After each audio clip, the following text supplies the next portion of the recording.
വീണ George, കേരളത്തിൻ്റെ health minister, railway സ്റ്റേഷനിൽ KSU പ്രവർത്തകർ കരിങ്കൊടി കാണിച്ചതിനെ തുടർന്നുണ്ടായ ഉന്തിലും തള്ളിലും കഴുത്തിന് പരിക്ക് പറ്റി, കയ്യിൽ പരിക്ക് പറ്റി എന്നൊക്കെ പറഞ്ഞ് ഗവൺമെൻറ് ഹോസ്പിറ്റലിലേക്ക് പോയി അഡ്മിറ്റ് ആയിട്ടുണ്ട്. ICUലാണ്, MRI സ്കാൻ വേണമെന്നൊക്കെയാണ് പറയുന്നത്.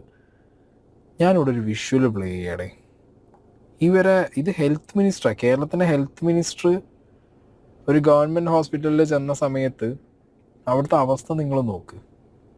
അവിടെ കഴുത്തിലിടുന്ന നെക്ക് സപ്പോർട്ട് ഇട്ടിരിക്കുന്ന വായിൽ, കയ്യിലുള്ള മറ്റേ ഫ്ലൂയിഡിൻ്റെ ബോട്ടിൽ ഡോക്ടർ കയ്യിൽ പിടിച്ചിരിക്കുന്നു, അതുപോലും പ്ലേസ് ചെയ്യാനൊരു സ്ഥലം വെച്ചിട്ടില്ല. ഈ കഴുത്തിലിടുന്ന് വായിൽ വെക്കുന്ന ഗവൺമെൻറ് ഹോസ്പിറ്റലാണ് ഇവിടെ ഉള്ളതെന്നുള്ളത് ഇനിയെങ്കിലും ആരോഗ്യമന്ത്രി അടക്കമുള്ളവർ മനസ്സിലാക്കുക. നിങ്ങളുടെ 10 വർഷത്തെ ഭരണം ഇത്രയും വലിയൊരു സിസ്റ്റം ഫെയിലിയർ ആണെന്നുള്ളത് ഇനിയെങ്കിലും തിരിച്ചറിയുക.